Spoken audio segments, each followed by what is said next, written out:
I'm Dr. Dan from ESS, and would like to welcome you to our concussion management program. And I'd like to introduce you to Dr. Karen. Hi, Dr. Karen. And Lauren Landau, who is the Director of Sports Performance for ESS.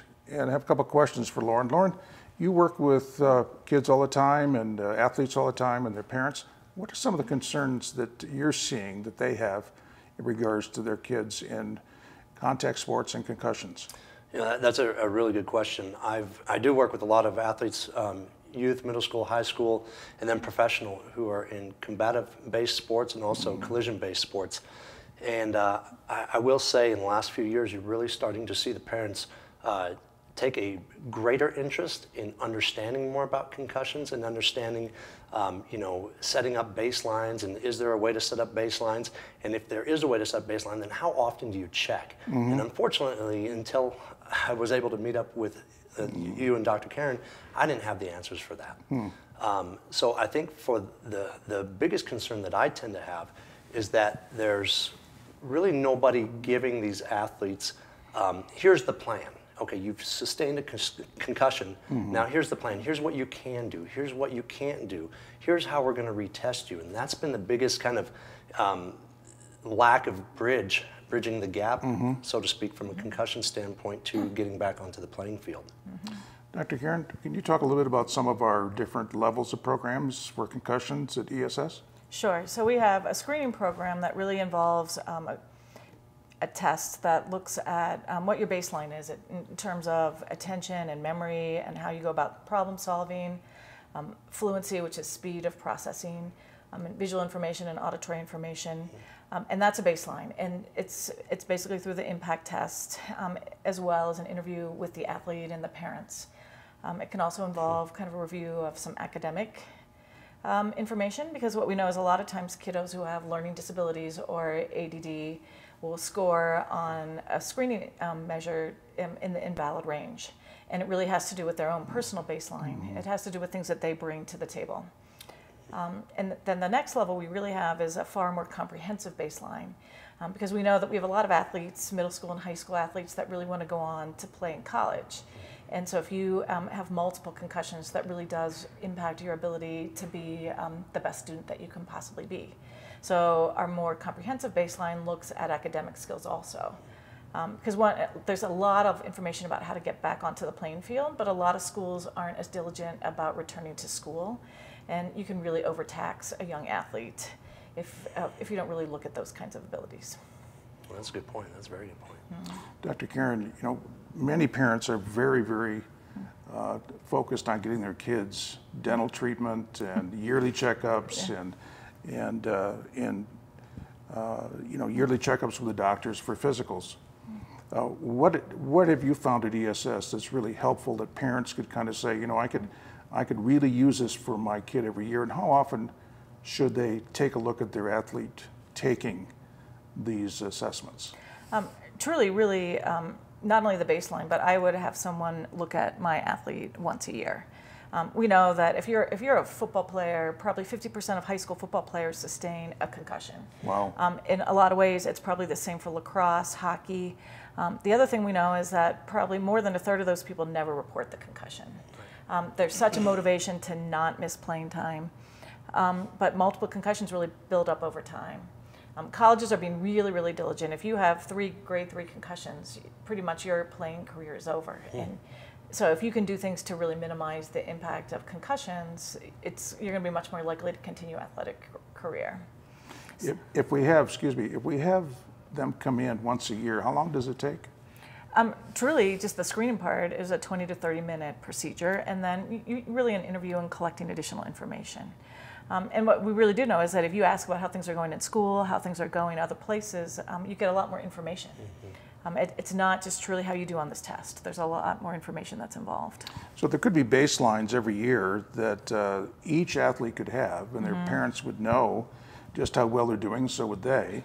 And then if they were concussed on the field, they could compare then to that baseline. Is that what you're saying? Absolutely. So the baseline actually goes into your phone. It's called a passport.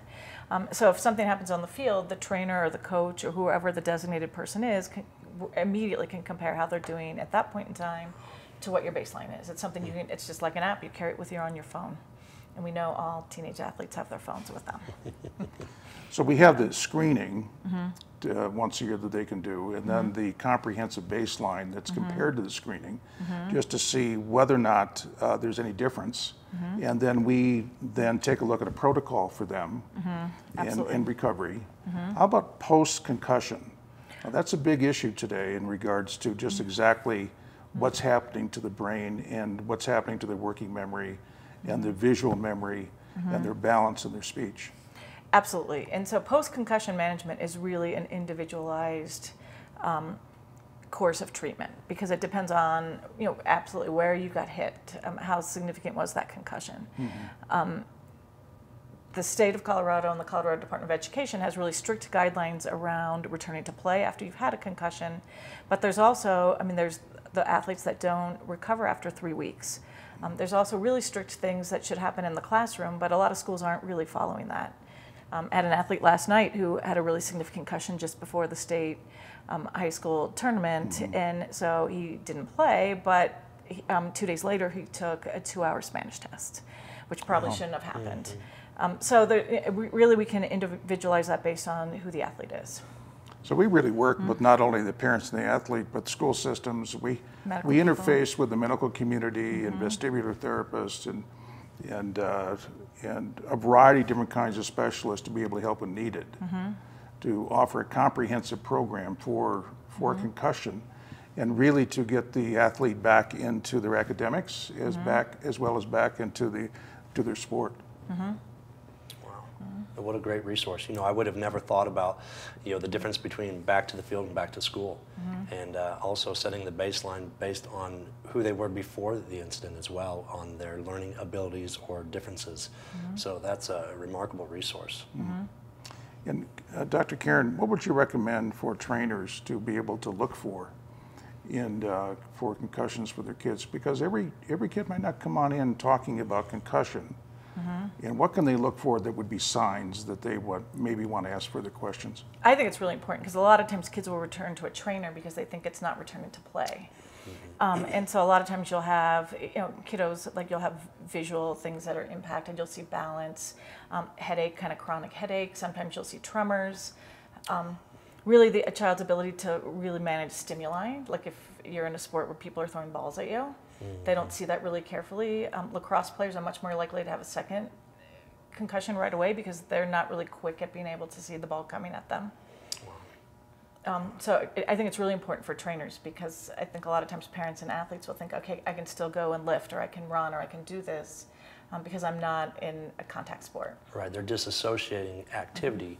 At the end of the day, I know when my mixed martial arts athletes come in, or my other collision-based athletes come in, and they may say, oh, I think I may have gotten dinged today. And the second they say that, I really pay attention to confusion.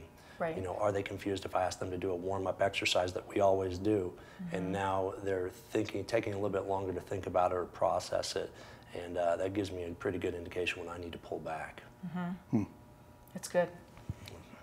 We've talked a lot about concussions. One of the things that we have to deal with is that we're a Denver-based company, and so in the Metroplex, people can come to see us and call for an appointments and so forth with ESS. But how about the trainers from around the country? They're looking for consults that don't have that necessarily aren't going to come to Denver, but they want to find out more and maybe work with us as consultants on their concussed kids. Absolutely. We're available to people all around the country. Certainly we have clients that have gone to college in other parts of the country. They have friends. We've had people flown in here. So we're available, and we can also go there. And some of the work can be done as consultation over the phone or video as well. Absolutely. Video conferencing. Well, I think to your point, Dr. Dan, people are always doing their annual medical evaluations. There's no excuse not to use this resource. Brain health is vitally important in good living today and in the future.